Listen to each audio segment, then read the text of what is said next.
अक्सर हम एक बात प्रेम करने वालों को एक बात बोलते हैं कि जिनको प्रेम हो ना, अंग्रेजी में कहें लव, जिनको प्रेम हो ना वो पूजा पाठ ज्यादा करें। हकीकत होगी तो मिल जाएगी, बलाए होगी तो टल जाएगी। जिनको लव हो वो हमारी बात नोट कर लो, जिनको भी लव हो प्रेम, वो हमारी बात नोट करो, बहुत पूजा पाठ करो, हकीकत होगी तो मिलेगी, मुसीबत होगी बलाए होगी तो टलेगी। मेरे पागलो, खुले रहो, खिले रहो। क्या रहो? अच्छा, बिना बात के हंसो जरा, बस इतनी सी हंसी, थोड़ा और हंसो, एक दूसरे को देख के हंसो।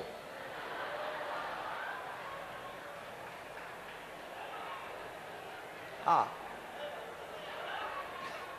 एक दूसरे को देखो और हंसो, हंसो, थोड़ा और हंसो। हाँ, और ज्यादा दिक्कत हो तो हमारे गुरु प्रसाद जी को देख के हंसो, भारी शरीर, उनको देख के, तो अगल बगल देख के हंसो सब, देखो एक दूसरे को, ऐसे देखो, ऐसे शादी में बरमाला के टाइम कैसे देखते हैं, हंसो। पति पत्नी मत एक दूसरे को देखना, वरना आती हुई हंसी पति की रुक जाएगी। घरवाली का तो पता नहीं, जोड़ा से जितने कथा सुन रहे हैं तुम ध्यान रखो, पत्नी को देख के मत हंसना, वरना तुम्हारी हंसी रुक सकती है, उसमें हमारी जिम्मेदारी नहीं है। हाँ, जिनके दांत नहीं है वो मुंह खोल के नहीं हंसेंगे, वरना ब्रह्मांड के दर्शन हो सकते हैं। हाँ, जिन पे दांत नहीं है वो कम हंसेंगे ब्रह्मांड के, और जो पोपले हैं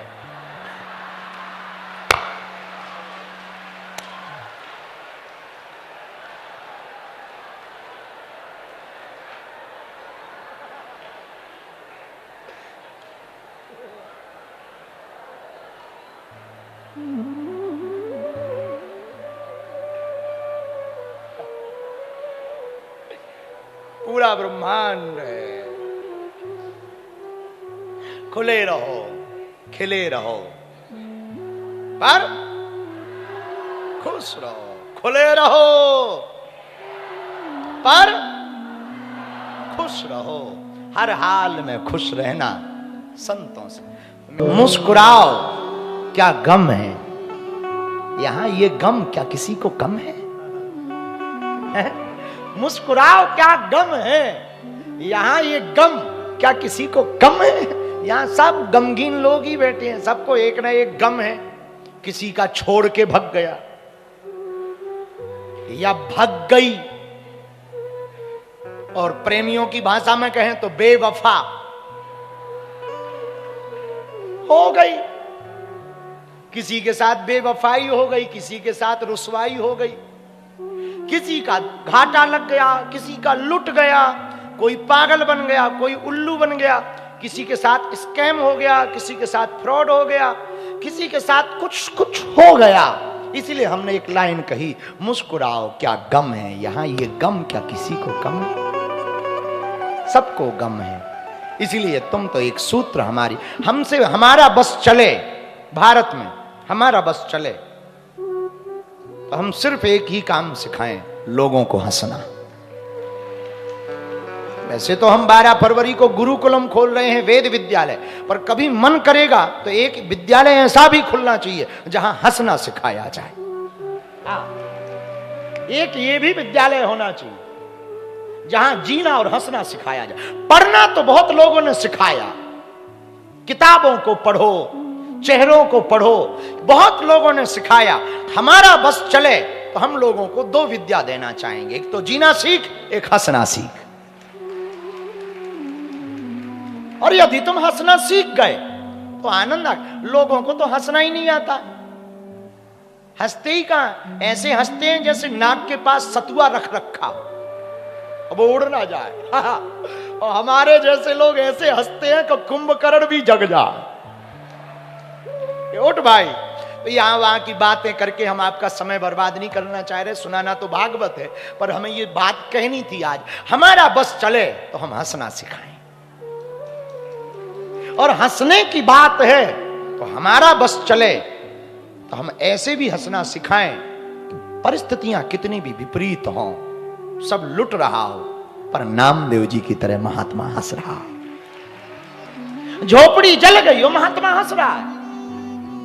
झोपड़ी जल रही है, अब वो हंस रहा है कि भला हुआ झोपड़ी जली, कम से कम ठाट बनाने का झंझट छूटा। कबीर कहते भला हुआ मेरी मटकी फूटी, मैं पनिया भरन से छूटी, भला हुआ मेरी माला टूटी, मैं भजन करन से छूटी। ये तो कहना बहुत विचित्र बात है कि हम मरे ना। गोस्वामी जी ने इस पे कहा भी, जो जन्मे सो निश्चय नासा, जो नासे सो पुनः, जो जन्म लेगा वो मरेगा, जो मरेगा वो फिर जन्म लेगा, पर अगला जन्म क्या लेगा इस जन्म का कर्म बताएगा। जरूरी नहीं तुम अगले जन्म में भी आदमी बनो, कुछ भी बन सकते हो। पर इसी बात को आदि जगत गुरु शंकराचार्य जी ने भी कहा, पुनरपि जन्मम पुनरपि मरणम पुनरपि जननी जठरे शयनम। पुनः जन्म होगा, पुनः मरोगे तो फिर जन्म लोगे। इसलिए मेरे प्रियजनों, मौत से डरो मत। प्रश्न था राजा परीक्षित जी का कि जिसकी मृत्यु 7वें दिन निश्चित हो उसे क्या करना चाहिए, और 7वें दिन मृत्यु सबकी निश्चित है। 7 दिन के अंदर ही सब मरेंगे, चाहे मंगल को मरो, बुध को मरो, गुरु को मरो, शुक्र को मरो, शनिवार को मरोगे 7 दिन के ही अंदर। भाई तुम लोगों का कोई 8वां स्पेशल डे हो तो तुम जानो, हमें तो अपने 7 दिन पता है कि इन्हीं दिन के अंदर। तो जिसकी मृत्यु निश्चित हो वो क्या करे। परीक्षित जी ने बड़े सुंदर प्रश्न किए सुखदेव जी से। भगवान सुखदेव व्यास नंदन है, परमहंस हैं, और परमहंसों के पास तो इनकी तो वाणी ही अद्भुत होती है। तो परीक्षित जी ने कहा कि महाराज मरणासन्न प्राणी का धर्म क्या है, जिसको मरना है उसका धर्म क्या है, उसे क्या करना चाहिए, जीवन में क्या श्रवणीय है, क्या सुनना चाहिए, क्या नहीं सुनना चाहिए, जीवन में किसका भजन करना चाहिए, किसका नहीं करना चाहिए। हे भगवान आप हमें बताओ, कर्तव्य क्या है, अकर्तव्य क्या है, विस्तार पूर्वक हमें बताओ। ओ भगवान हमारी एक और प्रार्थना, एक और प्रश्न है, जिसकी मृत्यु निश्चित हो 7वें दिन उसको क्या करना चाहिए। परीक्षित जी ने जो उत्तर प्रश्न कहिए, सुखदेव जी ने जो उत्तर दिया बहुत अद्भुत कहा। वरीयानिस ते प्रश्नः कृतो लोक हितो नृपः, कृतो लोक हितो नृप। राजन आपने बहुत सुंदर प्रश्न किए, बहुत सुंदर प्रश्न किए। ये प्रश्न आपके यहां के लिए नहीं, सकल समाज के कल्याण के लिए है, केवल तुम्हारे भर कल्याण के लिए नहीं है। ये प्रश्न सबके लिए है। सुनो, मरणासन्न प्राणी का धर्म है भगवान का भजन। तो सुखदेव जी से भगवान सुखदेव जी से पूछा, परमहंस जी से, परीक्षित जी ने कहा महाराज वो भजन कैसे करें। बोले जिसको मन भजे वो भजन है। भजन क्या है, जिसको मन भजे वो भजन, जिसको जिह्वा भजे वो भजन नहीं है, वो तो गीत है। जो तुम जीव से बोलो कि हम राधे राधे राधे राधे, केवल यदि तुम बाहर से बोल रहे तो ये भजन ना बना, गीत रहा। जिसको मन भजे वो भजन है। भजन का अर्थ है जिसका मन भजन करे वो भजन है। तो मन से यदि तुम भजन करो, इसलिए तो कहते हैं, एक हमारे गांव के संत गाया करते थे, राम राम सब कोई कहे, दशरथ कहे न को, जो एक बार दशरथ कहे, सो कोटि यज्ञ फल हो। एक बार दशरथ कहो तो कोटि यज्ञ फल। राम राम सब कोई कहते हैं पर दशरथ कोई नहीं कहता। तो किसी ने उन महात्मा से प्रार्थना की, महाराज आप कहते कि एक बार दशरथ कहो तो कोटि यज्ञ फल होंगे, तो पर हम राम राम क्यों कहें, दशरथ दशरथ क्यों ना कहें। महात्मा ने कहा, अरे बाबरे, हम उन दशरथ की बात नहीं कर रहे जो राम के पिता हैं, हम तेरे दशरथ की बात कर रहे। बोले कौन? बोले 5 कर्म इंद्रियां, 5 ज्ञान इंद्रियां, इनका रथ बनाकर अपने मन को उस पर बैठा और एक बार राम कहे। इस दशरथ की बात, हाँ इस दशरथ की बात। तो भजन का अर्थ है जिसका मन भजन करे, जिससे प्रेम होता ना उसका बार बार स्मरण आता है, जिससे दुश्मनी होती उसका भी याद आता। 2 लोग बहुत ध्यान आते जिंदगी, शत्रु और प्रिय मित्र, सहेली या सहेला। हाँ, बहुत प्रियता जिससे होगी वो बार बार याद आएगा, लेकिन बहुत कट्टर दुश्मनी जिससे होगी वो भी बार बार याद आएगा। इसलिए रावण बड़ा समझदार आदमी था। रावण से किसी ने कहा भी कि तुमने भगवान से दुश्मनी क्यों ली? रावण कहता है कि हमें भजन कर नहीं पाना, तामस तन है, तो हमने दुश्मनी इसलिए मोल ली, कम से कम दुश्मनी के ही भरोसे से ही भगवान की याद बनी रहेगी। तो समझदार। तो भजन मन से होता है। कहां से होता?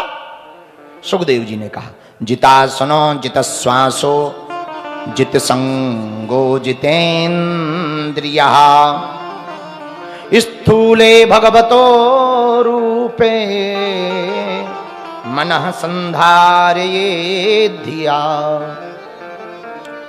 4 चीजों पर कंट्रोल रखो। पहला, परीक्षित जी, जितासनो, अपनी आसन को जीतो। एक जगह बैठना प्रारंभ करो। अच्छा, एक जगह बैठने का मतलब ये नहीं है कि तुम कल से ही एकदम पालथी मार के बैठ जाओ कि अब 8 घंटा उठेंगे ही नहीं, घुटना और जल्दी खराब हो जाएंगे। जितासनों का मतलब अपने मन की आसन को जीतो। एक जगह स्थिर रहना हो जाओ शुरू। एक जगह टकटकी लगाओ। एक ही साधे सब सधे, सब साधे सब जान। एक को साधो, एक परमात्मा का भजन करो। एक को साधो, एक को साध लिया तो सबको साध लिया। और मेरे पागलों, हमने तो यही समझा।